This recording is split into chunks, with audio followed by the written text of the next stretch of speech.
ज्यादा मैम। या good afternoon Ashish ji, हम राजेश जी। मैं राजेश जी को पिछले 10 साल से फॉलो कर रही हूँ और मुझे हाँ, उनकी एडवाइस बहुत अच्छी लगती है। पहले तो मैं ये कहूंगी। हमें पता था, इसीलिए जब आप जुड़ रही थी उसी दिन राजेश सर को इनवाइट किया। Oh thank you. ओके, तो मेरी पहली क्वेरी है बजाज हाउसिंग फाइनेंस के लिए। हाँ, मैंने 160 रुपीज में 200 शेयर लिए थे।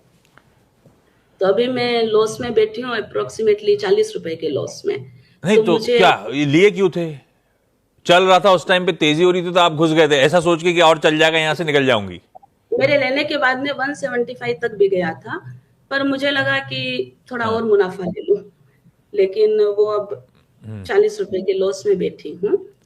तो मुझे होल्ड करना चाहिए, लॉस में निकल जाना चाहिए, या हाँ, समझ गया एक्यूमुलेट सवाल। करना।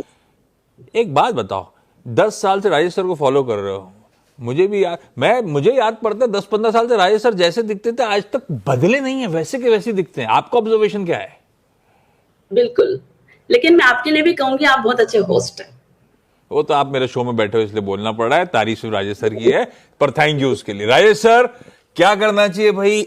हम में से बहुत सारे, क्योंकि पेडिग्री अच्छी थी, नाम अच्छा था, आईपीओ के समय वो यूफोरिया बना, बहुत अच्छी लिस्टिंग में, हम सब फंसे हुए हैं ऊपर के स्तरों पे। बजाज हाउसिंग फाइनेंस में करें क्या?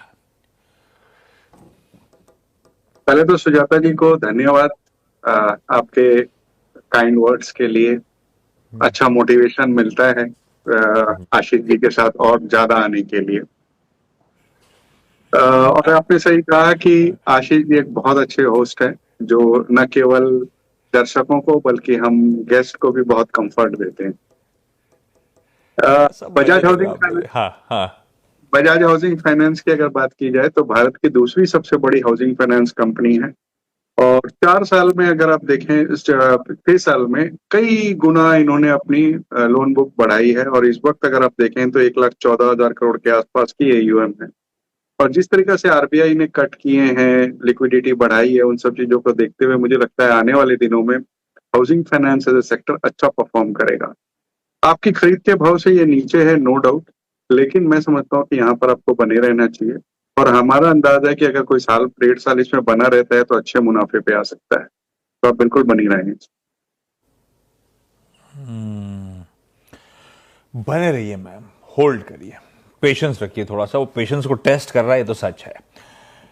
मुंबई से मोहिनी अमोल जी जुड़ती हुई। Mohini ma'am, good afternoon. Mohini ma'am, good आप आफ्टरनून। कब से स्टॉक मार्केट जुड़े मोहिनी मैम? पहला सवाल कौन सा है राजेश सर के लिए आपका? 1 साल से जुड़ी हूँ सर। मेरा पहला सवाल है, टाटा स्टील लिया है मैंने 177 पे, 1200 लॉट। टाटा स्टील लिया है 1200 के भाव पे? नहीं नहीं, नहीं नहीं, 1200, सॉरी, 1200 क्वांटिटी ली है ऐसा? जी जी। तगड़ी पाएंगे। तो और ये क्या सोच के लिया, लॉन्ग टर्म के लिए लिया था या मेटल था, ट्रेडिंग वेडिंग का मन था? ट्रेडिंग का ही था सर, बट जैसे ही लिया वैसे उसने नीचे आना स्टार्ट किया तो और एवरेज करते करते यहाँ तक आ गई।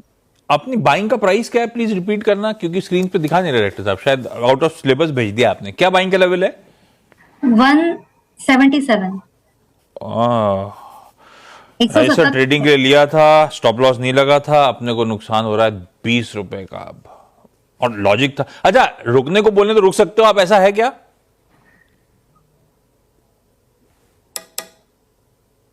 चलिए मान लेता हूं मैं। राजेश सर, क्या करना चाहिए भाई टाटा स्टील में? इनवॉलेंटरी इन्वेस्टर, गावासरी की भाषा में बोले तो। जबरदस्ती के इन्वेस्टर, इसे शुद्ध हिंदी में अगर कहा जाए तो। बिल्कुल। देखिए, मैं आपके साथ पहले तो ये कहूं कि अगर आपने ट्रेडिंग के लिए कोई स्टॉक लिया है तो सिर्फ ट्रेडिंग का ही इंटेंशन रखें और स्टॉप लॉस और रेजिस्टेंस लेवल्स जो भी आपने बनाए हो या किसी ने सुझाए हो उसे फॉलो करें। अन्यथा अगर इन्वेस्टमेंट के लिहाज से देखी जाए तो बहुत शानदार कंपनी है, बड़ी कैपेसिटी है, न केवल भारत में बल्कि अंतर्राष्ट्रीय स्तर पे भी इनकी कैपेसिटी अच्छी है। दिक्कत इस वक्त हमें सबको पता है कि टैरिफ वगैरह को लेकर के चल रही है। टाटा स्टील, जिंदल स्टील, ऐसी कंपनियां, कुछ दिक्कतें चाइना रिलेटेड रहती हैं मेटल पैक में, बट अगर आप लंबी अवधि के लिए बनी रहे तो मैं समझता हूँ इसमें 180 के टारगेट्स आ सकते हैं। 180 के तो होल्ड करना पड़ जाएगा, थोड़ा सा और लंबा मैम। अपन घुसे तो ट्रेडिंग के लिए थे, इमीडिएट गेन्स के लिए थे, लेकिन अब शायद थोड़ा सा रखना पड़ेगा अगर आप चाहते हो कि लॉसेस से बचें, क्योंकि इवेंचुअली फिर 180 पर वो आपके भाव के आसपास आ रहा होगा जब आप निकल पाओगे।